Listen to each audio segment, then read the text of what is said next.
আচ্ছা দেখো, তো আমরা আগের ক্লাসে আমাদের ফাইন্যান্সিয়াল মার্কেটটা শুরু করেছিলাম। আমাদের মোস্ট ইম্পর্টেন্ট যে টপিক বলেছিলাম, ইকোনমিক্স এর কোর ইকোনমিক্স আমাদের পড়তে হবে এখানে। তো সেখানে ফার্স্ট আমরা পড়লাম ফাইন্যান্সিয়াল সিস্টেমের মধ্যে আমাদের যেসব দু ধরনের মার্কেট হয় জেনারেলি, একটা হয় মানি মার্কেট, একটা হয় ক্যাপিটাল মার্কেট। তো এর মধ্যে আরেকটা মার্কেট হয় আমাদের ফরেন মার্কেট। এর মধ্যে দুটো আমরা মানি মার্কেট আর ক্যাপিটাল মার্কেট সম্পর্কে পড়বো। ফাইন্যান্সিয়াল সেক্টর মানে আমরা এটা সম্পর্কে পড়েছি। মানি মার্কেট মানে যেখানে আমরা অল্প টাইম বা কম সময়ের জন্য লোন দিয়ে থাকি, সেটাকে মানি মার্কেট বলা হয়। যেটা দু ধরনের হয়, একটা হচ্ছে অর্গানাইজড আর একটা হচ্ছে আনঅর্গানাইজড মানি মার্কেটের মধ্যে পড়ে। যেগুলো অর্গানাইজড মানি মার্কেট হয় সেগুলোকে রিজার্ভ ব্যাংক কন্ট্রোল করে। Unorganised money market reserve bank control করেন। মানি মার্কেট থেকে আমরা শর্ট টার্মের জন্য লোন নিয়ে থাকি, এগুলোকে রিজার্ভ ব্যাংক এগুলোকে অপারেট করে জেনারেলি। তো এখান থেকে আমরা আনঅর্গানাইজড আর অর্গানাইজড সেক্টরের কথা বলেছিলাম। আনঅর্গানাইজড মানি মার্কেটের মধ্যে আমরা আগের দিনই হেডিংটা বলেছিলাম যে আমরা এখান থেকে পড়বো মানি লেন্ডার, চিট ফান্ড, নিধিস এগুলো সম্পর্কে। যারা আমি শুধু আগের দিন নামগুলো বলে দিয়েছিলাম সেগুলো সম্পর্কে বলবো। তো আজকে আমরা এখান থেকে শুরু করব। ফার্স্ট যেটা হচ্ছে আমাদের বলেছিলাম ভাগের মধ্যে loan and finance companies. Loan এবং ফাইন্যান্স কোম্পানিজ যেটা আমাদের আনঅর্গানাইজড মানি মার্কেটের মধ্যে পড়ছে। বললাম আনঅর্গানাইজড মানি মার্কেটের মধ্যে লোন অ্যান্ড ফাইন্যান্স কোম্পানিজ মানে যারা আমাদেরকে ঋণ দিয়ে থাকে বিভিন্ন ভাবে। সেরকম কিছু কিছু অনিয়ন্ত্রিত, অব্যাংকিং, নন ব্যাংকিং মানে ফাইন্যান্সিয়াল ইন্টারমিডিয়েটস রয়েছে, যেগুলো সারা দেশব্যাপী জড়িয়ে রয়েছে। এগুলোর সংখ্যা আমরা জানতে পারি। আমাদের যেটা জানতে হবে প্রথমে সেটা হচ্ছে চিট ফান্ড। এই চিট ফান্ডটা আমরা কম বেশি প্রত্যেকেই শুনেছি চিট ফান্ডের কথা। চিট ফান্ডটাকে আমরা বিশেষভাবে এক ধরনের সঞ্চয় বলতে পারি, অর্থাৎ যেখানে আমরা কালেক্ট করি বিশেষভাবে সঞ্চয়, মানে আমরা এখানে বিভিন্নভাবে সঞ্চয় করি, বা যেটাকে আমরা বলি সেভিং ইনস্টিটিউট, মানে যেগুলো আমাদের সেভিংস করতে সাহায্য করে। এবং যেহেতু এটা আনঅর্গানাইজড মানি মার্কেটের মধ্যে রয়েছে, ফলে এগুলোর যে শর্ত বা শর্ত যেগুলো রয়েছে বা চুক্তির যে শর্তগুলো রয়েছে সেগুলো খুব সহজেই বিঘ্নিত হয়। যেহেতু গভর্নমেন্ট এগুলোকে রেগুলেট করে না, সেই কারণে খুব সহজেই এগুলো বিঘ্নিত হয়। সব থেকে বেশি চিট ফান্ড দেখা যায় আমাদের সাউথ ইন্ডিয়াতে, কেরালে এবং তামিলনাড়ুতে। কেরালা আর তামিলনাড়ুতে সব থেকে বেশি এই ধরনের চিট ফান্ড আমরা লক্ষ্য করতে পারি। এগুলো কি হয়, যেহেতু এগুলো বলে they are various type don't have any standardise form, যেহেতু এদের কোনো স্ট্যান্ডার্ডাইজ ফর্ম নেই, মানে কোনো রকমের রুলস রেগুলেশনের মধ্যে যেহেতু থাকে না, ফলে সেই কারণে এগুলো থেকে বিঘ্নিত হওয়ার চান্স অনেক বেশি থাকে, মানে এগুলো যথেষ্ট বেশি কন্ট্রোল নয়। চিট ফান্ড হ্যাভ জেনারেলি এগুলোর ক্ষেত্রে কি হয়, রেগুলার কিছু মেম্বার থাকে যারা পিরিয়ডিক কন্ট্রিবিউশন করে থাকে। পিরিয়ডিক কন্ট্রিবিউশন মানে তারা টাইম টু টাইম, যে ইয়ারের যে কোনো টাইমে তারা কি করে টাকা দিয়ে থাকে। এই কারণে চিট ফান্ডে থাকে বেশিরভাগ রেগুলার মেম্বার যারা পিরিয়ডিক কন্ট্রিবিউশন মানে কিছু টাইম, মানে বছরে একবার বা বছরে দুবার করে মানে সেভিংস করে থাকে, মানে ইনভেস্ট করে থাকে। অর্গানাইজ চিট ফান্ড রেগুলেটেড হয় register by the registrar of chit fund. Chit ফান্ডের কিছু রেজিস্টার থাকে, তারা এগুলোকে রেজিস্টার করে। আমাদের যে ওয়েস্ট বেঙ্গলের সারদা নারদা এইসব কথাগুলো চিট ফান্ডের মধ্যে এগুলো আমাদের পড়ে। এগুলো আমাদের যেহেতু কন্ট্রোল নয় সেই কারণে এগুলো সমস্যার জন্য। মোস্ট ইম্পর্টেন্ট আরেকটা আনঅর্গানাইজড মানি মার্কেট হচ্ছে নিধিস। এই নিধিসটা কি, নিধিসটা সাউথ ইন্ডিয়ার একটা পপুলার আনঅর্গানাইজড মানি মার্কেটের মধ্যে রয়েছে। এর যে ফান্ড মানে টাকার উৎস হচ্ছে এদের মেম্বার বা সদস্য। এটা কি হয়, জেনারেলি কি হয়, সাপোজ এটা যদি আমি একটা আহ, গ্রাম মনে করলাম, এটা আমি একটা গ্রাম মনে করলাম। সেই গ্রামে মনে করো যে 100 ফ্যামিলিজ রয়েছে, 100টা ফ্যামিলি রয়েছে। সেই 100 ফ্যামিলির প্রত্যেকের কাছ থেকে যদি 100 টাকা করে কালেক্ট করা হয়, প্রত্যেক ফ্যামিলি যদি 100 টাকা করে দেয়, তাহলে সেই ফান্ডে কত টাকা হয়ে যাচ্ছে, দেখো 1 লাখ টাকা আমাদের 10,000 টাকা হয়ে যাচ্ছে। 100 জন যদি প্রত্যেকে 100 টাকা করে দেয় তাহলে 10,000 টাকা হয়ে যাচ্ছে। এবারে এই 100 জনের মধ্যে যে কোনো একজন মনে হলো যে তার হয়তো মেয়ের বিয়ে দেওয়া হবে বা ঘর রিপেয়ার করা হবে, তখন সে এই এদের যে সংগঠন সেখানে গিয়ে বলবে যে আমাকে 5,000 টাকা দিন, আমার ঘরটা রিপেয়ার করতে হবে। তাহলে এই মেম্বাররা কি করলো, তাকে 5,000 টাকা দিল। সে এবার সেটা ঘর রিপেয়ার করার পরে টাইমের জন্য নিবে, 1 বছর বলো 2 বছর বলো নেবে, খুব কম একটা ইন্টারেস্ট বেয়ার করবে, বেয়ার করে এখানে আবার টাকাটা ফিরিয়ে দেবে। ফলে কি হলো, এর জন্য তাকে ব্যাংকে যেতে হলো না, ব্যাংকের হাই ইন্টারেস্ট রেট দিতে হলো না, মেম্বারদের নিজেদের টাকাতেই তারা নিজেরা করলো। এইভাবে কি হয়, সাউথ ইন্ডিয়াতে এই ধরনের নিধি প্রচুর বেশি প্রচলিত রয়েছে। এগুলো জেনারেলি কি হয়, সাউথ ইন্ডিয়াতে ঘর নির্মাণ এবং গৃহ নির্মাণের উদ্দেশ্যেই জেনারেলি ঘর এরকম হয়। কিছু কিছু ক্ষেত্রে মেয়ের বিয়ে বা ছেলের এর জন্য এগুলোও দেওয়া হয়ে থাকে। এগুলো যে কোনো পারপাসে মেম্বার যারা থাকে তারাই নিজেদের মধ্যে এগুলো কন্ট্রিবিউট করে থাকে। এবার নিধি যে এটা কি অন্য কিছু বিজনেস করার পারপাসে এরা ইউজ করে না, এরা কি হয়, যেসব মেম্বাররা থাকে তারাই এখান থেকে নিতে পারে। এখান থেকে পাশের গ্রাম থেকে কেউ এসে বললো যে আমাকে এখান থেকে 5,000 টাকা দিন, তো তাহলে কিন্তু দেবে না। যারা এখানের মেম্বার থাকবে তারাই এই নিধিটার থেকে টাকা পাবে এবং উপযুক্ত টাইমে তাকে ফেরত দিতে হবে। এটা হচ্ছে সাউথ ইন্ডিয়ায় এই ধরনের দেখতে পাওয়া যায়, সেটাকে আমরা নিধিস বলে থাকি। নিধিস একটা কি হয়, একটা কাইন্ড অফ, যেটাকে বলা হয় kind of mutual benefit. Mutual benefit মানে যে, মিউচুয়াল মানে একসাথে কোনো কিছু বেনিফিট ফান্ড যেটা ডিলিং করে রেস্ট্রিক্টেড টু দ্য মেম্বার, মানে তাদের মেম্বার যারা আছে তাদের মধ্যে রেস্ট্রিক্টেড থাকে, restricted to the member only, and they operated unregulated credit market। তাহলে আনরেগুলেটেড, কারণ এটা কোনো ব্যাংকের কত পার্সেন্ট ইন্টারেস্ট হবে সেটাও কোথাও নির্ধারিত নেই, মেম্বাররাই ডিসাইড করবে কত পার্সেন্ট ইন্টারেস্ট বেয়ার করবে, সে কত দিনের মধ্যে দেবে, যদি না দেয় তাহলে কি হবে, সে মেম্বারদের মধ্যেই এগুলো সীমাবদ্ধ থাকবে। তাহলে এটা সাউথ ইন্ডিয়ার একটা পপুলার আনঅর্গানাইজড মানি মার্কেটের মধ্যে পড়ছে। এবার নেক্সট আমাদের কিছু হয় ইন্ডিজেনাস ব্যাংক। ইন্ডিজেনাস ব্যাংক বলতে কি, ইন্ডিজেনাস ব্যাংক হচ্ছে কিছু ব্যাংক থাকে যেগুলো হচ্ছে ব্যাংকের মতো কাজ করে না, রিজার্ভ ব্যাংকের মতো কাজ করে থাকে। মানে যেগুলো হচ্ছে ইন্ডিজেনাস, মানে দেশীয় ব্যাংকের মতো হয়, ব্যক্তিগত ব্যাংক। যে তোমার অনেক টাকা রয়েছে, তুমি কি করলে, একটা ব্যাংকের মতো করলে, মানে যেটা হচ্ছে এরকম নয় যে সুদ দিচ্ছে সেরকম ব্যাপার নয়, সেটা মানি লেন্ডার, সেটা ঋণদাতা, সেটা আলাদা। ইন্ডিজেনাস ব্যাংক কি, সে ব্যাংকের মতো খুলবে, মানে একটা সে রুলস রেগুলেশন, একটা পেপারস রেডি করবে যে তুমি এখানে টাকা দেবে, সেই পেপারস অনুযায়ী তুমি কাজ করবে, পেপারস হচ্ছে লিগালাইজ পেপার থাকবে। সে নিজেই একটা নিজের ব্যাংক, তোমার টাকা রয়েছে, তুমি এইভাবে ইন্ডিজেনাস ব্যাংক করতে পারো। এখানে রিজার্ভ ব্যাংকের কোনো পারমিশনের প্রয়োজন হয় না। তুমি সেখানে কি পরিচিত যারা থাকবে, মানে যাকে তাকে ঋণ দেবে না, মোটামুটি তোমার এরিয়ার মধ্যে তুমি তাদেরকে ঋণ দেবে। তাহলে তাদেরকে তুমি শর্ট মিডল টার্মের বা লং টার্মের ঋণ দিতে পারো, যেরকম তোমার ডিমান্ড হবে। এটা কোনো ব্যক্তি হতে পারে, কোনো বেসরকারি কোম্পানিও এইভাবে টাকা জমানো, এবার সেটা তোমার ট্রাস্টের উপর। যে এই ধরনের ব্যাংককে আমরা বলি ইন্ডিজেনাস ব্যাংক। তাহলে এই ইন্ডিজেনাস ব্যাংকও রিজার্ভ ব্যাংকের দ্বারা কন্ট্রোল হয় না। তাহলে সেগুলো কি হয়, এতে ব্যাংকের কার্যকলাপ নিয়ন্ত্রণ করা যায় না এদের। আহ, এদের কি করা হয় যে, যেহেতু আর্থিক মধ্যস্বত্বকারী মানে মিডল ম্যানের মতো কাজ করে, কিন্তু মানি লেন্ডাররা নিজেদের অর্থ দেয়, কোনো মধ্যস্বত্বকারীর কাজ করে না। এখানে এরা হচ্ছে মধ্য, যে হচ্ছে আমাদের মানে মধ্যস্বত্বকারীর হিসেবে কাজ করে থাকে। মানে কি, সাপোজ তুমি হচ্ছে এরকম কোনো ব্যাংক রয়েছে, যারা এরকম রয়েছে, এবার সেখান থেকে তোমাকে টাকা দিতে চাইছে, তাহলে এরকম একটা ব্যাংক এরকম রয়েছে, সেই ব্যাংকের সাথে পরিচিত কোনো ব্যক্তি সে বললো যে আমি তোমার হয়ে টাকা দেবো। তাহলে এই ইন্ডিজেনাস ব্যাংক, যে কনজিউমার যার দরকার হবে, কাস্টমার যে দরকার হবে, সে কোনো একটা মিডল ম্যানের থ্রু দিয়ে এখান থেকে টাকা নিতে পারে, সেটা আমাদের ইন্ডিজেনাস ব্যাংকের মধ্যে পড়ে। তাহলে এই ইন্ডিজেনাস ব্যাংক কাজ করে কি, মিডল ম্যানের থ্রু দিয়ে বা মধ্যস্বত্বকারীর থ্রু দিয়ে কাজ করে থাকে। জেনারেলি এগুলো কোথায় দেখা যায়, এগুলো জেনারেলি সবচেয়ে পাওয়ারফুল এরকম থাকে গুজরাটি শ্রফ। গুজরাটে এটা দেখা যায়, গুজরাট জানি সব থেকে বড় বিজনেসের জায়গা, যদি বলা হয় গুজরাটি লোক বড় বিজনেসম্যান হয়ে থাকে, তো গুজরাটি শ্রফ গুজরাটে এটা দেখা যায়। পাঞ্জাবের মধ্যে মুলতানে দেখা যায়, মুলতান বা শিকারপুর শ্রফ, যেগুলো আমাদের পাকিস্তানের মানে মুলতান যেটা রয়েছে। চেটিয়ার এক ধরনের শ্রফ রয়েছে। আর হচ্ছে মারোয়ারি কাওয়াস। মারোয়ারি আমাদের জানি মহারাষ্ট্রের মারোয়ারি, আর গুজরাটি শ্রফ, এটা সব থেকে বেশি পাওয়ারফুল ইন্ডিজেনাস ব্যাংকারের মধ্যে পড়ে। ওকে,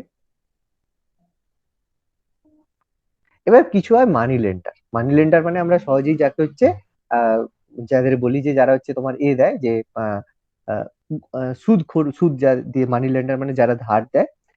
এরা কি হয়, কিছু কিছু হয় পেশাদার হয়, যারা প্রফেশনাল মানি লেন্ডার হয়, আর কিছু হয় নন প্রফেশনাল মানি লেন্ডার। প্রফেশনাল মানে কি, যারা তাদের যে সমস্ত কাজ জীবিকা নির্ধারণ করে এবং নির্দিষ্ট সুদের হারে করে থাকে।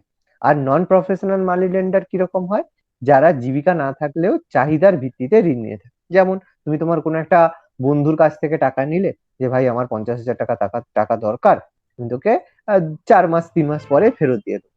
তখন সে বললো ঠিক আছে দেবো, আমাকে মোটামুটি 2% বা 3% হারে সুদ দিয়ে। তুই যদি ব্যাংক থেকে নিস, ব্যাংকে তোকে 5% দিতে হবে, আমাকে 2% বা 3% পরিচিত, তো আমাকে এইটা দিতে হবে। তাহলে তুমি সেটা কি, তুমি এটা কাজ করো না, কিন্তু কোনো প্রয়োজনে বা কারো যদি হেল্প করার হয় তুমি সেইভাবে টাকা দিতে পারো, তাহলে সেই জায়গায় নন প্রফেশনাল মানি লেন্ডার হবে। এটাও যেহেতু সরকার এতে নিয়ন্ত্রণ করে না, রিজার্ভ ব্যাংক এতে কোনো রকম নিয়ন্ত্রণ, যেগুলো আমাদের হচ্ছে আনঅর্গানাইজড মানি লেন্ডারের মধ্যে পড়ে। এবার এগুলোর পরে আমরা এবার ডিসকাস করব কিছু জিনিস, যেটা হচ্ছে প্রমিসারি নোটস। এই প্রমিসারি নোটটা আমাদের এর মধ্যে একটা গুরুত্বপূর্ণ আনঅর্গানাইজড মানি ম্যাটারের ইনস্ট্রুমেন্ট। এটা কি, এটা হয় এক ধরনের লিগাল ডকুমেন্ট। প্রমিসারি নোট বলা হয়, প্রমিসারি নোট লিগাল ডকুমেন্ট, যেটা কি একটা লেন্ডার আর বড়োয়ারের মধ্যে থাকে। লেন্ডার মানে যে ঋণ গ্রহণ করছে, আর দিচ্ছে ঋণদাতা, যারা ঋণ দিচ্ছে তাকে মানি লেন্ডার বলবো, আর বড়োয়ার মানে ঋণ গ্রহীতা, মানে যে ঋণ গ্রহণ করছে।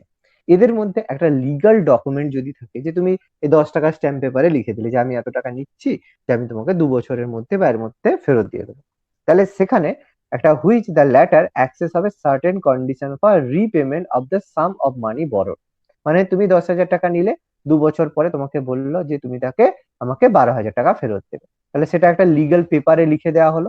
লিগাল পেপারে লিখে যখন দেবে, তখন সেটাকে প্রমিসারি নোট বলা হবে। এই প্রমিসারি নোট সাইন করা হয় when borrower one one borrows from a commercial bank. Commercial bank থেকে অনেক সময় এটা বেশিরভাগই প্রমিসারি নোট করা হয়। মানে কি, এই জায়গায় প্রমিসারি নোটটা কি কমার্শিয়াল ব্যাংক থেকেই জেনারেল নেওয়া হয়। মানে কিরকম ব্যাপারটা দেখো, আমি তোমাদের একটা এক্সাম্পল দিচ্ছি। যে বলবে স্যার ব্যাংক থেকে নিচ্ছে, তাহলে তো এটা হচ্ছে ব্যাংক তো সেই জায়গায় কন্ট্রোল করছে। এই জায়গায় ব্যাংক কন্ট্রোল করছে। প্রমিসারি নোটটা হয় এরকম, যে সাপোজ ধরো তুমি একজন কাস্টমার রয়েছে, সে কি করেছে, ব্যাংকের কাছ থেকে, তার হচ্ছে আমাদের ব্যাংকে রয়েছে, তার হচ্ছে রিজার্ভ ব্যাংকে তোমার কোনো একটা দেখো এসবিআই তার অ্যাকাউন্ট রয়েছে, ভালো কথা, এসবিআই অ্যাকাউন্টটা রয়েছে। সে কি করেছে, এসবিআই এ মানে যে লোন নিচ্ছে, এসবিআই এ লোন নেওয়ার সময় যেহেতু একজন ব্যক্তি, এ ব্যক্তির টাকার দরকার হচ্ছে, কিন্তু তার এসবিআই অ্যাকাউন্ট নেই, সে কি করছে, সি ব্যক্তির কাছ থেকে টাকা ধার নেবে বলছে, এবং সি ব্যক্তি এসবিআই তে অ্যাকাউন্ট রয়েছে। তখন সি ব্যক্তি কি করছে, একটা টাকাটাকে ধার দিচ্ছে, কিন্তু বলছে ভাই আমি ব্যাংকের থ্রু দিয়ে টাকাটা ধার দেবো। তাহলে সেই জায়গায় এসবিআই কি করছে, ইস্যু করবে একটা প্রমিসারি নোট। এসবিআই সেই জায়গায় একটা ইস্যু করলো, প্রমিসারি নোট ইস্যু করলো কার নামে, এ ব্যক্তির নামে। এ ব্যক্তির নামে ইস্যু করলো, কিন্তু সেই জায়গায় মিডলম্যান হিসেবে কাজ করলো কি, সি ব্যক্তি। তাহলে এ ব্যক্তি যে টাকা দিচ্ছে, তাহলে এখানে এ ব্যক্তির টাকা দেওয়া, সেটা এসবিআই কিন্তু আর কন্ট্রোল করবে না। যদি টাকাটা ডুবে, সি ব্যক্তির ডুববে, কিন্তু এখানে টাকাটা দিচ্ছে কে, এসবিআই ব্যাংক দিচ্ছে। যদি কোনো কারণে টাকাটা হয়, তখন এই সি ব্যক্তির কাছ থেকে কিন্তু এসবিআই কিন্তু মানে টাকাটা করবে, মানে মানে যাকে বলে বুঝে নেবে। ঠিক আছে, এই জায়গায় প্রমিসারি নোট কাজ করে। ওকে, তাহলে এই জায়গায় particularly form of promissory note as a commercial paper can be bought and sold. এবার এই যে টাকাটা দিল, এ ব্যক্তি টাকাটা দিল, ইস্যু করলো, যে সাপোজ এটা 5 বছরের জন্য টাকাটা ইস্যু করলো এ ব্যক্তির নাম। এ এবার বলছে যে না, আমি হচ্ছে টাকাটা হচ্ছে আমি দিতে পারবো না। সে কি করলো, সেই প্রমিসারি নোটটা বি কে বিক্রি করে দিল, নামে চেঞ্জ হয়ে গেল। তখন বি ব্যক্তিকে সেই টাকাটা আবার সি ব্যক্তিকে ফেরত দিতে হবে। এইভাবে প্রমিসারি নোট কাজ করেছে। ওকে, তাহলে এইগুলো হচ্ছে, এতে কিন্তু ডাইরেক্ট এসবিআই কিন্তু এর উপর কন্ট্রোল করছে না। এই জায়গায় কন্ট্রোল করছে কে, সি ব্যক্তি তার নিজের রিস্কে কাজটা করছে। বা লাভটা কি সি ব্যক্তির, অবশ্যই তার লাভ আছে, তাকে ইন্টারেস্ট কিছু দিতে হবে, নাহলে সে করবে কেন, কিন্তু কাজ হচ্ছে থ্রু দা কোনো কমার্শিয়াল ব্যাংকের থ্রু দিয়ে কাজটা হবে। ওকে, এবার একটা জিনিস হয় আনঅর্গানাইজড এর মধ্যে, সেটা হচ্ছে মশালা বন্ড। মশালা বন্ডটা কি, মশালা বন্ড হচ্ছে rupee denominated overseas bond. Rupee denominated overseas bond. এবার ওভারসিজ কথাটার মানে, হোয়াট ইজ ওভারসিজ? ওভারসিজ মানে হচ্ছে যদি আমাদের দেশের বাইরের কোনো কিছু হয়, ওভারসিজ মানে দেশের বাইরে, ওভারসিজ মানে সি এরকম যদি সমুদ্র ভাবি, তার ওভারসিজ মানে কোনো বিদেশের কোনো একটা বন্ড যদি হয়ে থাকে। তাহলে মশালা বন্ড কি হয়, help to internationalise the Indian rupee and also depend the Indian financial system, public and private sector. মানে কি, সাপোজ কোনো এক ধরনের, আচ্ছা এখানে একটু বলে দিচ্ছি, by issuing bonds in rupee and India company still held against the risk of a currency fluctuation typically associated with the borrowing of foreign currency. Masala bond will help in the Indian corporate to reduce its interest, cost burden and debt amount of a balance sheet. এটা কি হয় যে মাসালা bond issue করেছিল প্রথম international finance corporation IFC, is an arm of world bank. আমি এখানে একটা এক্সাম্পল দিচ্ছি তাহলে মাসালা বন্ডটা বুঝতে পারি। দেখো কি হয় যে সাপোজ একটা আমাদের ফরেন কোম্পানি বা বিদেশি কোম্পানির একটা ব্যাংক আছে, সাপোজ ধরো আমাদের এক্স একটা ব্যাংক আছে, যেটা ইন্ডিয়ার ব্যাংক নয়, সেটা হচ্ছে আমাদের ইউএস এর ব্যাংক। ওকে, ইউএস এর একটা ব্যাংক আছে। এবার সেই জায়গায় আমি হচ্ছে এ একজন ব্যক্তি, ইন্ডিয়ার ব্যক্তি, সে চাইছে ইউএস এর কারেন্সি, ইউএস এর এই ব্যাংক থেকে সে চাইছে ঋণ নিতে। ঠিক আছে, এবার ঋণ যদি সে নেয় তাহলে অবশ্যই যে ইন্টারেস্ট রেট হবে, যা হবে সেটা বিভিন্ন সময় তো ফ্ল্যাকচুয়েট করবে। কারণ কি, সে এখান থেকে ঋণ নিয়েছে সাপোজ ধরো $10 মানে $10 টাকা ঋণ নিয়েছে। এবার $10 মানে ইন্ডিয়ান রুপিতে কত হবে সেটা তো ফিক্সড অ্যামাউন্ট নয়, টাকা ডলার প্রত্যেক দিন আমাদের চেঞ্জ হয়ে থাকে। ফলে সেই জায়গায় কি হবে, একটা সমস্যা দেখা দেবে, না আমি তো $10 নিয়েছিলাম এত টাকা ইন্ডিয়ান কারেন্সিতে, তাহলে তোমাদের টাকা যদি বেড়ে যায় আমি কি করব, তাহলে সেই জায়গায় সমস্যা দেখা যাবে। তখন কি হয়, এই কারণে কি হয়, মশালা বন্ড তৈরি করা। মশালা বন্ড কি করে, যে আমাদের ইন্ডিয়ান আর আমাদের ফরেনের যে কারেন্সির মধ্যে যে ফ্ল্যাকচুয়েট হয়ে থাকে, ফ্ল্যাকচুয়েট হয়ে থাকে, যে বলেছে দেখো reduce it's interest cost burden. মানে এগুলো নেয় কেন, কারণ যখনই তুমি এরকম বিদেশের কোনো জায়গা থেকে ঋণ নেবে, তখন কি হবে, সেই কারেন্সিটা তো ইন্ডিয়ার কারেন্সিতে ইনজেক্ট হবে, ইন্ডিয়ান কারেন্সির মধ্যে সেটা তো ইনক্লুড হবে। ফলে এটা আমাদের যে ফরেন রিজার্ভ হয়ে থাকে, এই ফরেন রিজার্ভ মানে বিদেশি মুদ্রা যেগুলো হয়, সেটা আমাদের দেশে সঞ্চয় হবে। সেটা তো আমাদের দেশের পক্ষে ভালো, কারণ সেটা আমাদের ফরেন ক্যাপিটালের মধ্যে ইনক্লুডেড হবে। সেই কারণে কি হয়, আমাদের যে কস্ট বার্ডেন থাকে সেগুলোই আমাদের ইন্ডিয়ান কর্পোরেট এগুলোকে রিডিউস করে, মানে হেল্প করে। ইন্ডিয়ান কারেন্সি কি হয়, এই যে ব্যালেন্স শিট একটা কথা আছে, ব্যালেন্স শিট মানে কি, তুমি কত টাকা ইন্টারেস্ট নিচ্ছ, মানে কত টাকা তুমি বড় করছো, মানে কত টাকা তুমি ধার নিচ্ছ, আর কত টাকা তুমি মানে খরচ করছো, সেটাকে ব্যালেন্স শিট। মানে যতটা আমাদের ধার হলো আর যতটা আমরা খরচ করলাম তার মধ্যে ব্যালেন্স হবে। যদি ধার বেশি করি, তার হচ্ছে মানে ফেরত কম দিই, তাহলে আমরা হচ্ছে একটা ধার এক্সট্রা রয়ে যাবে, তাহলে ব্যালেন্স শিটে সেটা অ্যাডজাস্ট হবে না। ব্যালেন্স শিটে এটাই দেখা হয় যে কতটা পরিমাণ টাকা আমি নিচ্ছি আর কতটা পরিমাণ টাকার আমি বিজনেস করছি। তাহলে এই মশালা বন্ডের মাধ্যমে কি হয়, যে আমাদের এই যে কারেন্সি আছে, তাকে বলা আছে companies shield held against the risk of currency fluctuation. এই যে কারেন্সি ফ্ল্যাকচুয়েশনটা যে রিস্ক আছে, যদি টাকার সাপেক্ষে ডলারের কারেন্সিটা বেড়ে যায়, 60 টাকা ছিল আমাদের এখন 80 টাকা হয়ে গেছে, তাহলে তাকে বেশি টাকা দিতে হবে, সে 60 টাকা ভেবে টাকা ধার নিয়েছিল, এখন তাকে 80 টাকা হিসাবে ইন্ডিয়ান কারেন্সিতে তাকে ফেরত দিতে হচ্ছে। তাহলে সেটাই তো তার উপর কস্ট বার্ডেন হচ্ছে, মানে বেশি 20 টাকা করে তাকে বেশি খরচ দিতে হচ্ছে।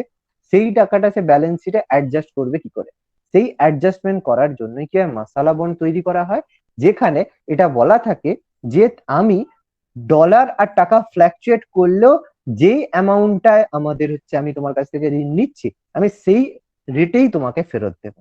মানে এখন আমি $60 ডলারের রেসপেক্টে ধার নিচ্ছি, তোমার যদি 80 টাকাও হয়ে যায় আমি কিন্তু 60 টাকার রেসপেক্টেই ফেরত দেবো। সেই যে কথাটা এগ্রিমেন্ট হয়ে গেল, সেটা হচ্ছে মশালা বন্ড। তাহলে এটাও দেখো, কোনো সেন্ট্রাল ব্যাংক বা কোনো ব্যাংক রেগুলেট করছে না, এটা ব্যাংকের সাথে যে কাস্টমার যে নিচ্ছে তাদের মধ্যে এটা কাজ করছে, সেটাই হচ্ছে আমাদের মশালা বন্ড। বুঝতে পারলাম প্রত্যেককে, সঞ্চয়িতা, সৌমিতা, মশালা বন্ডটা বুঝতে পারলে? ওকে, একটু একটু ধীরে শুনে বুঝো, যদি বুঝতে না পারো বলো, আমি আবার ছোট করে বলে দেবো, কিন্তু বুঝবে, কারণ এগুলো থেকে আমরা কোশ্চেন অ্যান্সার যখন করব এগুলো কিন্তু বুঝতে পারবে না। ওকে,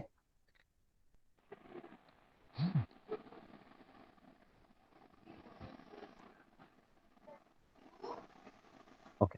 এবার দেখো, আমরা আনঅর্গানাইজড মানি মার্কেটটা পড়লাম, এবার আমাদের অর্গানাইজড মানি মার্কেট সম্পর্কে জানতে হবে। অর্গানাইজড মানি মার্কেটের মধ্যে আমরা কি জিনিস জানবো, অর্গানাইজড মানি মার্কেটের মধ্যে আমরা দেখবো যে যেখানে হবে সেন্ট্রাল ব্যাংক বা কেন্দ্রীয় ব্যাংক বা অন্যান্য ব্যাংক যেখানে অংশগ্রহণ করবে, সেগুলো আমাদের অর্গানাইজড মানি মার্কেটের মধ্যে পড়বে।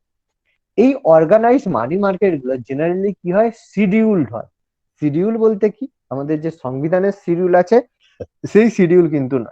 শিডিউল হচ্ছে রিজার্ভ ব্যাংক কি করে, আমাদের সেন্ট্রাল ব্যাংক কিছু গাইডলাইন বের করে। দেখবে রিজার্ভ ব্যাংকের এক ধরনের গাইডলাইন হয়, যেটা প্রত্যেক ব্যাংককে মেনে চলতে হয়, রিজার্ভ ব্যাংকের গাইডলাইন। এই রিজার্ভ ব্যাংকের গাইডলাইন যেসব ব্যাংক মেনে চলে, সেই ব্যাংকগুলোকে শিডিউল ব্যাংক বলা হয়ে থাকে, মানে যারা তাদের ইনক্লুডেড, তপশিলের ইনক্লুডেড হয়ে থাকে। সেই রকম অর্গানাইজড মানি মার্কেট এই ধরনের থাকে কি কি জিনিস, যার মধ্যে আমাদের কিছু ইনস্ট্রুমেন্টের মাধ্যমে আমরা এগুলোকে কন্ট্রোল করে থাকি। যার মধ্যে ফার্স্ট অফ অল আমাদের হয় call money market, most important, যেটা আমাদের কল মানি মার্কেট আমরা পড়বো আজকে। Treasury bill market, commercial bill market, certificate of deposit যেটাকে সিডি বলা হয়, তারপর কমার্শিয়াল পেপার মার্কেট যেটাকে সিপি বলা হয়, সিপি বলা হয়, সিডি বলা হয়, repo market, organised banking market, আর mutual fund, money market mutual fund, MMF বলা হয়, money market mutual fund, MMF বলা হয়। এগুলো সবগুলো আমাদের অর্গানাইজড মানি মার্কেটের মধ্যে পড়ে। এবং এই যে মানি মার্কেট হয়, এর মধ্যে যে call money market, treasury bill market, এইগুলো সব আমাদের কিন্তু গভর্নমেন্টের দ্বারা কন্ট্রোল হয়। এই জায়গায় গভর্নমেন্টের দ্বারা কিন্তু টোটালি কন্ট্রোল। এই জন্য money market, organised money market totally controlled by the government, control by government. Government কিন্তু এটাকে কন্ট্রোল করে, এই জন্য সহজে যে কেউ মানি মার্কেটে কিন্তু ইনভেস্ট করতে পারে না বা মানি মার্কেট থেকে টাকা তুলতে পারে না, এখানে গভর্নমেন্টের ইন্টারফিয়ারেন্স রয়েছে। ওকে, কিন্তু আমাদের যে ক্যাপিটাল মার্কেট পড়বো, শেয়ার মার্কেট, তো সেই সব জায়গায় শেয়ার মার্কেট কিন্তু আনঅর্গানাইজড মানি আমাদের ক্যাপিটাল মার্কেটের মধ্যে পড়েছে, সেখানে যে কেউ ইনভেস্ট করতে পারে, যে কেউ এখান থেকে টাকা তুলতে পারে। ওকে, এটা এদের দুজনের মধ্যে বেসিক পার্ট।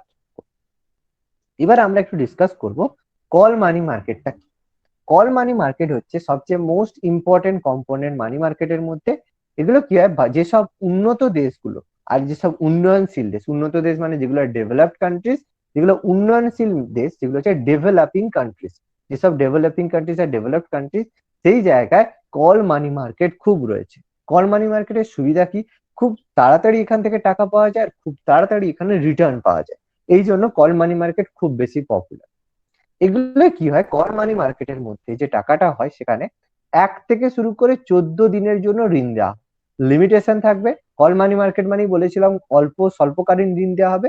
যদি 1 দিন থেকে 14 দিনের মধ্যে ঋণ দেওয়া হয় তাহলে সেটাকে আমরা কল মানি মার্কেট বলবো। এবার বলে স্যার একদিনের জন্য কেউ ঋণ নেবে কেন? একদিনের জন্য কিন্তু ঋণ নেওয়া হয়ে থাকে, ওভারনাইট ঋণ মাঝে মাঝে হয়ে থাকে। কেন হয় আমি বলবো, এগুলো জেনারেলি ব্যাংক এগুলোতে ইনক্লুডেড থাকে। আমি বলবো যে কেন এই মানে একদিনের, যেটাকে কল মানি মার্কেট বলা হয়, কল মানি বাজার, এটা একদিনের জন্য কারা নেয় আর 14 দিনের জন্য কেন নেওয়া হয়ে থাকে, এটা আমি বলছি একটু পরে, এখানে আমাদের রয়েছে। জেনারেলি এই মার্কেটের মধ্যে অংশগ্রহণ করে যেসব শিল্প ব্যাংক, যেসব ইন্ডাস্ট্রিয়াল ব্যাংক হয়, আর কিছু অব্যাংকীয় প্রতিষ্ঠান যেটাকে নন ব্যাংকিং ফাইন্যান্সিয়াল কর্পোরেশন বলা হয়, যারা এইরকম ক্যাপিটাল মানি মার্কেটের মধ্যে অংশগ্রহণ করে। আর অব্যাংকিং প্রতিষ্ঠানের মধ্যে কি হয়, শেয়ার মার্কেট আর লগ্নিকারী ওছি সংস্থা, মানে যেটাকে ইন্স্যুরেন্স বলা হয়, ওছি মানে ইন্স্যুরেন্সের কথা বলা হচ্ছে। ইন্স্যুরেন্স এরা কি করে, এই জায়গায় কল মানি মার্কেট থেকে শর্ট টার্মের জন্য ঋণ দিতে পারে। এগুলো কিন্তু আগে এগুলোকে ইনক্লুডেড করা ছিল না। ডাইরেক্ট শেয়ার বাজার কিন্তু এখানে ইনভেস্ট করতে পারে না, এখান থেকে কিছু দিনের জন্য স্বল্পকালীন শেয়ার মার্কেট ঋণ দিতে পারে। বাট শেয়ার মার্কেট কিন্তু কখনোই মানি মার্কেটের মধ্যে নয়, শেয়ার মার্কেট ক্যাপিটাল মার্কেটের মধ্যে। বা ইন্স্যুরেন্স সেক্টর, উচি সংস্থা মানে ইন্স্যুরেন্স সেক্টরও কিন্তু আমাদের ক্যাপিটাল মার্কেটের মধ্যেই পড়ে, কিন্তু এরা শর্ট টার্মের জন্য কল মানি মার্কেট থেকে মানে ঋণ নিতে পারে। তাহলে মানি মার্কেট কি জিনিসের সাথে ডিল করে বলেছে দেখো, it deals in the call loans or call money guaranteed for 1 day, একদিনের জন্য। Since the participation in call money market mostly bank, দেখো বলাই আছে mostly bank, it also called international inter bank call market, মানে inter bank মানে ব্যাংকের সাথে ব্যাংকের যে কাজ হয়ে থাকে ইন্টার ব্যাংক বলা হয়ে থাকে। এবার এখানে একটা কথা আছে যে একদিনের জন্য, আমি বললাম যে একদিনের জন্য এরা ঋণ কেন নিয়ে থাকে, এখানে বলা আছে দেখো এখানে, আচ্ছা আমি এখানে বলেই দিচ্ছি কেন একদিনের জন্য ঋণ নেওয়া হয়। একটা জিনিস দেখো, এটা জানার আগে আমাদের প্রথমে একটা জানতে হবে যে একটা কথা হচ্ছে CRR, সেটাকে বলা হয় cash reserve ratio, cash reserve ratio, CRR বলা হয় cash reserve. What is CRR, cash reserve ratio? Suppose তোমার কাছে 100 কোটি টাকা রয়েছে, 100 crore rupees তোমার কাছে রয়েছে, 100 কোটি টাকা তোমার কাছে রয়েছে। এবার তোমার মনে হয়েছে আমার 100 কোটি টাকা রয়েছে, আমি একটা ব্যাংক খুলবো। এবার সঙ্গে সঙ্গে ব্যাংক খুলতে যাবে বললে ব্যাংক খুলতে গেলেই তো হবে না, তোমাকে পারমিশন নিতে হবে কার কাছ থেকে? রিজার্ভ ব্যাংকের কাছ থেকে তোমাকে পারমিশন নিতে হবে। রিজার্ভ ব্যাংক বললো ঠিক আছে তুমি ব্যাংক খুলতে পারো, কিন্তু এই 100 কোটি টাকার মধ্যে আমার কাছে তোমাকে 10 কোটি টাকা জমা রাখতে হবে, বাকি তুমি 90 কোটি টাকা নিয়ে বিজনেস করতে পারো, আমার কোনো অসুবিধা নেই। বলে কেন, আমারই তো টাকা, আমি বিজনেস করবো, তোমাকে কেন টাকা দেবো? বলছে হ্যাঁ আমাকে টাকা দিতে হবে। কেন টাকা দিতে হবে? তুমি যদি এখান থেকে, তুমি তো ব্যাংক খুলছো মানে লোকের কাছ থেকে ডিপোজিট কালেক্ট করবে, টাকা নেবে। এবার তুমি যদি ওদের কাছ থেকে টাকা নিয়ে হাওয়া হয়ে যাও, তখন যেই লোকগুলো রয়েছে, যাদের তোমার কাছে অ্যাকাউন্ট রয়েছে, তারা তো আমাকে ধরবে যে আপনি বলেছেন, আপনি অ্যাসিওর করেছেন বলেই তো আমরা টাকা রেখেছিলাম, তাহলে আমাদের দোষটা কি ছিল? তাহলে সেই লোকগুলোকে আমি কিছু টাকা, মানে টোটাল টাকা না দিতে পারলেও কিছু টাকা তো দিতে পারবো, সেই কারণে তোমাকে আমার কাছে টাকা রাখতে হবে। সেই জন্য দেখবে কোনো ব্যাংক যদি বন্ধ হয়ে যায়, সাপোজ কোনো ব্যাংক যদি বন্ধ হয়ে যায়, যে তোমার অ্যাকাউন্টে যদি 10 কোটি টাকাও থাকে, 10 কোটি টাকাও থাকে, 10 লাখ টাকাও থাকে, আর হচ্ছে 5 লাখ টাকাও থাকে, তোমাকে ব্যাংক যদি কোনো কারণে বন্ধ হয়ে যায় বা দেউলিয়া হয়ে যায়, তুমি কিন্তু 2 লাখ টাকা পর্যন্ত পাবে। ম্যাক্সিমাম 2 লাখ টাকা তোমাকে দেওয়া, এর বেশি কিন্তু দেওয়া হবে না। বলবে হ্যাঁ 10 কোটি টাকা আমাকে দিতেই হবে, দেবেন। ব্যাংক বন্ধ হয়ে গেছে, কিছু করার নেই, তোমাকে 2 লাখ টাকা পর্যন্ত দেবে। এটা যে কোনো ব্যাংকে, তোমার যদি এসবিআই অ্যাকাউন্ট থাকে, এসবিআই ব্যাংক যদি দেউলিয়া হয়ে যায়, তুমি 2 লাখ টাকাই পাবে, তার বেশি কিন্তু পাবে না। Okay? এই 2 লাখ টাকা কোথা থেকে দিচ্ছে? যেই টাকাটা রিজার্ভ ব্যাংক স্টোর করে রেখেছিল, সেই টাকাটাই তোমাকে এইভাবে দিচ্ছে। তাহলে সিআরআর মেনটেন করতে হয়, মানে টাকাটা দিতে হয়। এবার এই টাকাটা কি 10 লাখ টাকার এই যে টাকা, এই যে বললাম 10 কোটি টাকার, এই যে 100 কোটি টাকার মধ্যে যে 10 কোটি টাকা, এটা কি রিজার্ভ ব্যাংক নিজের কাছে পকেটে ঢুকিয়ে রাখে? নিজের কাছে কিন্তু পকেটে রাখে না, বলছে তোমার কাছেই থাকবে, কোনো অসুবিধা নেই। এই যে 10 কোটি টাকার কথা বললাম, 100 ক্রোড়ের মধ্যে 10 কোটি টাকা, এটা তোমার কাছেই তুমি রাখো, কিন্তু এই 10 কোটি টাকা আমি দেখি যেন এই 10 কোটি টাকার তুমি ঋণ দিচ্ছ না, এটা তুমি সবসময় রিজার্ভ রাখছো। মানে কিভাবে? তোমার আজকে 100 কোটি টাকা আছে, তোমার রেভিনিউ 200 কোটি টাকা হতে পারে। এবার আমি তোমাকে বলেছি 10 কোটি টাকা মানে 10% এখানে টাকা, তাহলে আমি তোমাকে বলেছি 10% তুমি সিআরআর মেনটেন করো। তার মানে তোমার যদি আজকের ক্যাপিটালের ভ্যালু 200 কোটি টাকা হয়, তাহলে তোমাকে 20 মানে 20 টাকা যেন তোমার সবসময় স্টোরে থাকে, 20 টাকার যেন তুমি কোনোভাবে ঋণ না দাও। এবং আমি কি করব, প্রত্যেক দিন রাত্রি 12টা PM এর সময়, সরি 12টা AM এর সময় আমি চেক করব তোমার অ্যাকাউন্টে 20 টাকা আছে কিনা, যে তুমি 20 টাকা লোন দাওনি কিনা, দিয়েছো কিনা, ওই টাকাটা তুমি রেখেছো কিনা। সেই যে চেক হয়, অর্থাৎ আমি চেক করছি তুমি সিআরআর মেনটেন করছো কিনা। এবার তুমি যদি সিআরআর মেনটেন না করো, তখন আমি কি করব, যেহেতু তুমি সিআরআর মেনটেন করোনি, তার মানে তোমাকে আমি বললাম, তোমাকে আমি সাপোজ বললাম তোমাকে 5 টাকা, মানে 5 লাখ টাকা আমাকে পেনাল্টি দিতে হবে। যেহেতু তুমি সিআরআর মেনটেন করছো না, তোমাকে 5 লাখ টাকা আমাকে ফাইন দিতে হবে। তাহলে 5 লাখ টাকা যদি ফাইন দিতে হয়, তার তো হয়ে গেল অবস্থা। তখন ব্যাংক কি করে, এবার এই জন্য দুটো ব্যাংকের মধ্যে কি হয়, যে সাপোজ বললাম এসবিআই ব্যাংক আর হচ্ছে পিএনবি ব্যাংক, অনেক ব্যাংক আমাদের ব্যাংকিং ব্যবস্থার মধ্যে রয়েছে। এবার রাত্রি 12টার আগে এসবিআই যখন চেক করবে, এই জন্য দেখবে ম্যানেজার যারা থাকে তারা দেখবে অনেক রাত পর্যন্ত কাজ করে, তারা কিন্তু দেখে যে কত টাকা রয়েছে। এবার এরকম করতে করতে গিয়ে প্রত্যেক এরা দেখলো যে এসবিআই দেখলো যে সে 20 টাকা না রেখে সে হচ্ছে তার রয়ে গেছে 19 টাকা রয়ে গেছে, 1 টাকা তার ডেফিসিট হয়ে গেছে। তাহলে সে এসবিআই তো মাথায় হাত পড়ে গেল, যে আমি যদি 12টার সময় ব্যাংক দেখে, রিজার্ভ ব্যাংক দেখে যে হচ্ছে আমার যে সিআরআর মেনটেন হয়নি, আমার উপর 5 লাখ টাকা চাপিয়ে দেবে, ট্যাক্স মানে ফাইন চাপিয়ে দেবে, সে তখন পিএনবি কে ফোন করবে, ভাই তোর কাছে বেশি আছে। পিএনবিরও হয়তো 10%, পিএনবি বলছে হ্যাঁ আমার কাছে 2 টাকা বেশি আছে, বলছে ভাই আমাকে 1 টাকা দিয়ে দে, তাহলে আমি সিআরআর মেনটেন করে নিচ্ছি, তা আমার একটা ঋণ রিকভারি আছে, আমি পরের দিন কালকেই তোকে, মানে 12টার পরে, মানে কালকে যখন 12টা বা ঋণটা রিকভারি হচ্ছে এসে যাবে কালকে, আমি তোকে কালকেই ফেরত দিয়ে দেবো। তাহলে একদিনের জন্য কি করলো, পিএনবির কাছ থেকে এসবিআই নিল, সেই জায়গায় এসবিআই পিএনবি কে বললো যে তুই যে আমাকে দিচ্ছিস এরকম টাকায়, আমি তোকে যত টাকা নিচ্ছি, সাপোজ 1 লাখ টাকা নিচ্ছে, আমি তোকে 1% ইন্টারেস্টে আমি তোকে টাকাটা দিচ্ছি, একদিনের জন্য দিচ্ছি 1% এনাফের জন্য।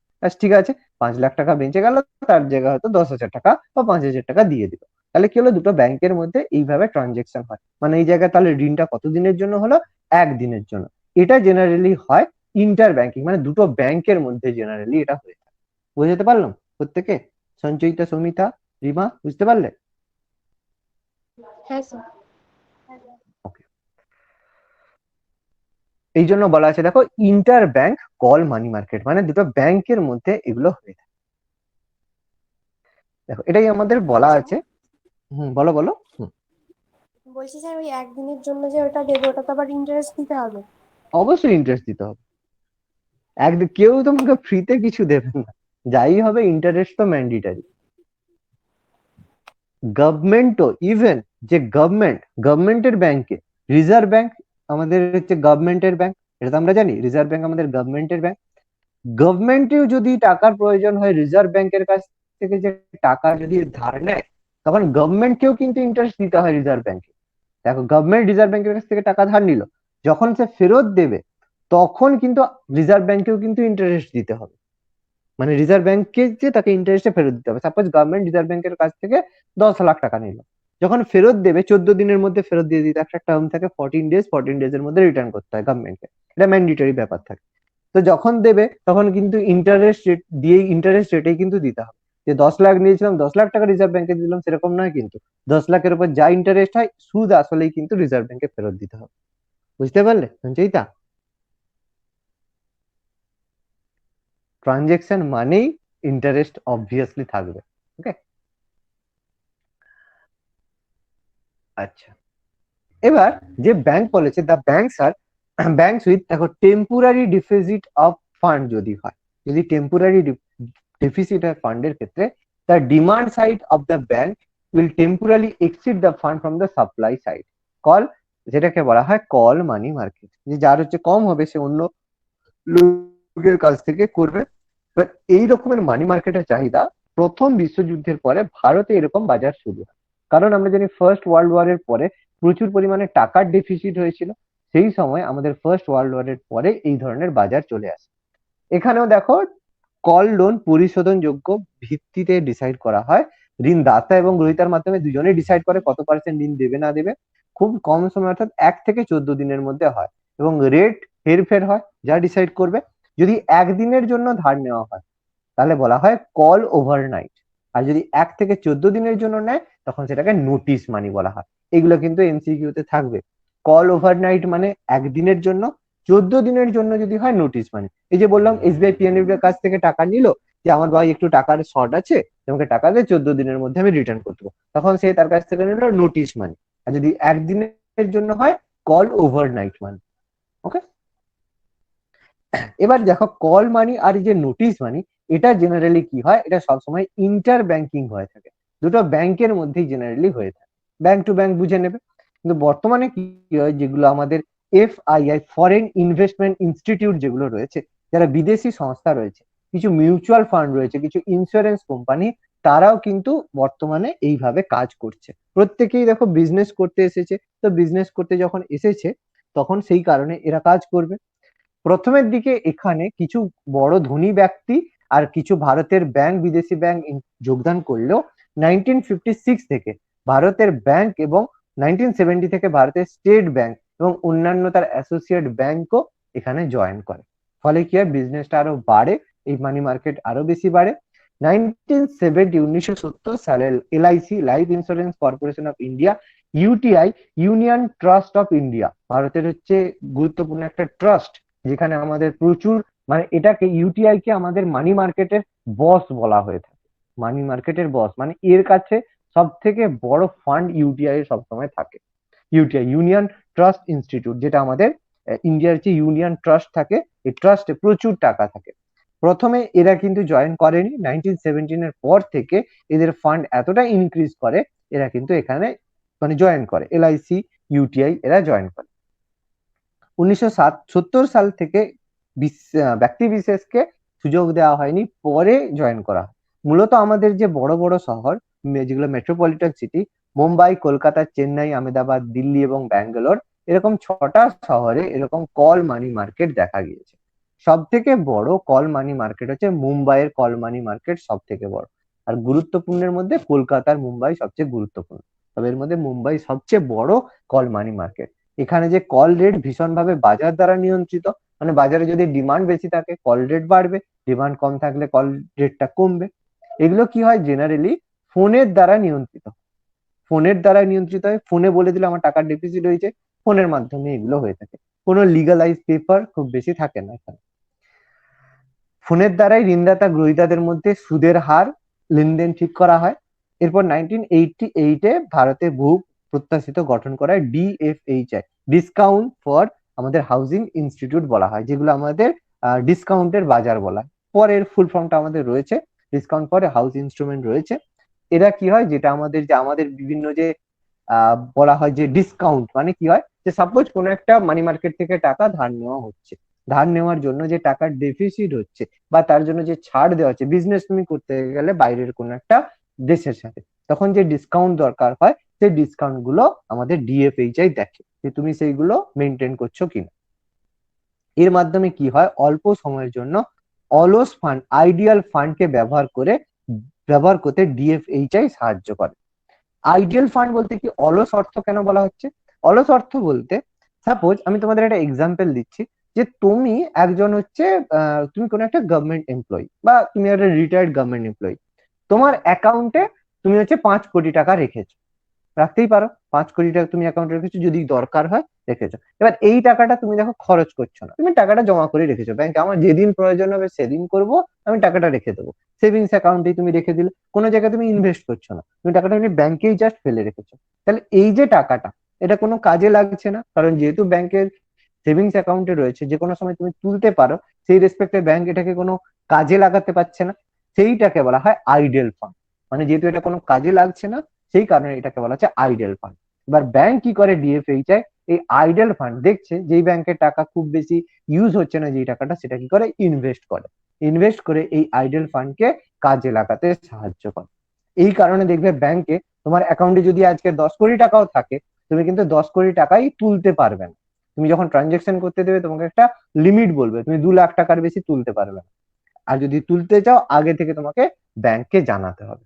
এই কারণে আইডিয়াল ফান্ডকে যেহেতু ব্যবহার করা হয়। আচ্ছা, আমাদের মেন ফিচার্স, কল মানি মার্কেটের মেন কিছু ফিচার্স কি, প্রোভাইড করে institutional argument for making the temporary surplus of some bank available to the other bank which are temporary short of fund.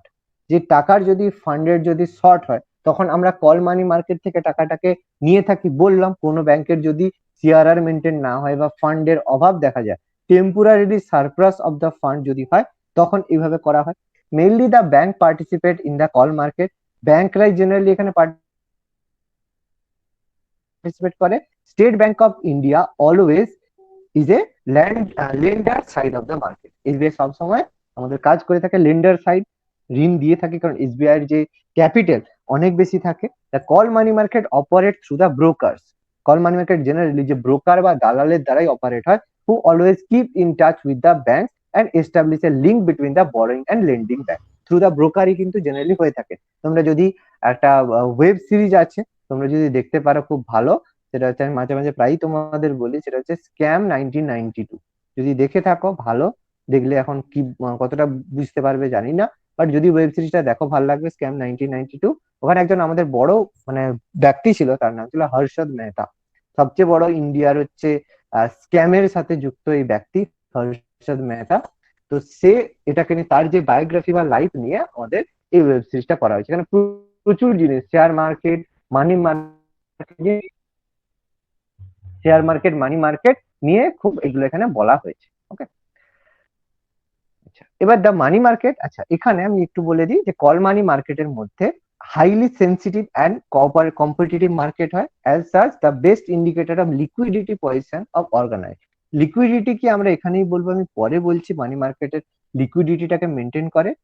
Rate of interest in call money highly unstable, highly unstable হয় কারণ ডিমান্ডের উপর খুব বেশি depend করে থাকে। It quickly rises under the pressure of excess demand, demand বাড়লে বাড়ে, আর quickly falls under the pressure of supply of fund, কমেও যায় খুব তাড়াতাড়ি, খুব বেশি এগুলো ফ্ল্যাকচুয়েট করে, এই কারণে হাইলি আনস্টেবল বলা হয়। কারা কারা এখানে অংশগ্রহণ করতে পারে কল মানি মার্কেটে, আমাদের যেসব ইন্ডিজেনাস ব্যাংক রয়েছে, স্টেট ব্যাংক, কোঅপারেটিভ ব্যাংক, এই যে ডিএফএইচআই বললাম, discount and finance house of India, এটা হয়ে থাকে। এসটিসিআই, যে ভারতের security trading corporation of India, এতে অংশগ্রহণ করে। পিডিএস, যেটা হচ্ছে প্রাইমারি ডিলাররা এতে অংশগ্রহণ করে। আর বর্তমানে শুধুমাত্র ঋণদাতা হিসেবে অংশগ্রহণ করে LIC, Life Insurance Corporation of India, GIC, General Insurance Company, IDBI, আমাদের Indian Development, Industrial Development Bank of India, IDBI, আর NABARD, National Bank for Agriculture and Rural Development, এরা আমাদের এই কল মানি মার্কেটের মধ্যে অংশগ্রহণ করতে পারে। ওকে, দেখো এতটা আজকে প্রত্যেকে বুঝতে পারলে হ্যাঁ আজকে স্যার। আমি যেটা পড়লাম। ওকে, দেখো আজকে আমরা এতটাই করব। পরের দিন, আজকে তোমাদের অলরেডি বেশি জয়েনও করনি, তো যাই হোক আমি আজকে আর বেশি পড়াচ্ছি না। নেক্সট দিন আমরা ট্রেজারি বিল মার্কেট থেকে পড়বো, বাকি মানি মার্কেট গুলো আমরা ডিসকাস করবো। ওকে।